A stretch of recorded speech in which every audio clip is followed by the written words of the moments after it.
నమస్కారం ప్రియ భక్తులారా, మోక్షాన్ని కోరుతున్నారా? అయితే కాసేపు శ్రద్ధగా వినండి. ముక్తి లేదా మోక్షం అనేది జనన మరణాల చక్రం నుండి విముక్తి. ఇది హిందూ ధర్మంలో అత్యున్నత ఆధ్యాత్మిక లక్ష్యం. అన్ని బాధల నుండి, అజ్ఞానం, అహంకారం మరియు పునర్జన్మల నుండి విముక్తి.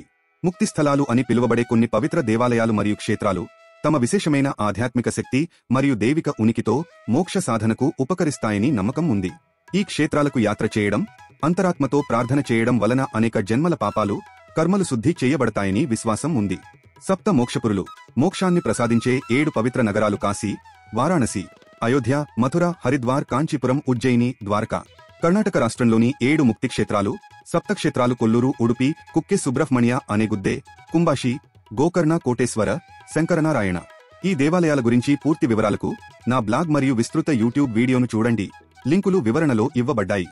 మరి ఇప్పుడు మన పుణ్యయాత్రను ప్రారంభిద్దాం. 1. కొల్లూరు మూకాంబిక శక్తి ముక్తి స్థలం. శక్తి, జ్ఞానం, కరుణ, ఆదిశంకరాచార్యులు ప్రతిష్ఠించిన అమ్మవారు. ఆమె బలాన్ని, విముక్తిని ప్రసాదిస్తారు. 2. ఉడుపి శ్రీకృష్ణ భక్తి ముక్తి స్థలం. కనకన కిండి ద్వారా కృష్ణుడు చూపించాడు. భక్తికి ఎలాంటి అడ్డంకులుండవు. ప్రేమతో పూజించండి, ఆత్మజ్యోతి పొందండి. 3. కుక్కె సుబ్రహ్మణ్య కర్మ ముక్తి స్థలం. ఇక్కడ జరిగే సర్ప సంస్కార, ఆశ్లేష బలి వంటి శక్తివంతమైన కర్మశుద్ధి పూజలు పితృదోషాలు, పూర్వజన్మ కర్మలను తొలగిస్తాయి. గతాన్ని వదిలేయండి, విముక్తి దిశగా సాగండి. 4. అనేగుద్దే వినాయకుడు విఘ్న ముక్తి స్థలం.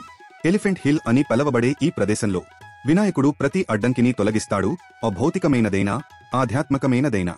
5. గోకర్ణ మహాబలేశ్వర శివ ముక్తి స్థలం. ఇక్కడ రావణుడు తీసుకొచ్చిన ఆత్మలింగం వెలసింది. ఒక స్నానం కోటి తీర్థంలో, ఒక దర్శనం మహాబలేశ్వరుడి జన్మల తరగెన పాపాలు.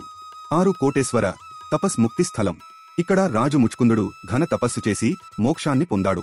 నిశ్శబ్దత, చెట్లు, నీరు, అంతర్ముఖతకు అనుకూలమైన పవిత్ర వాతావరణం.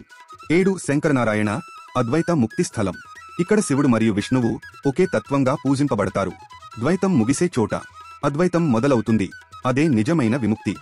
దేవాలయాలు ఆధ్యాత్మిక ప్రయాణానికి మార్గాన్ని చూపుతాయి, కానీ మార్గమే కావు. అవి ద్వారాలు మాత్రమే. వాటి ద్వారా నడిచే బాధ్యత మనదే. కాబట్టి పర్యాటకులా కాదు, భక్తులా వెళ్ళండి. కేవలం ఆచారాలు కాదు, హృదయపూర్వక ప్రార్థన చేయండి, ధ్యానం చేయండి, విచారించండి.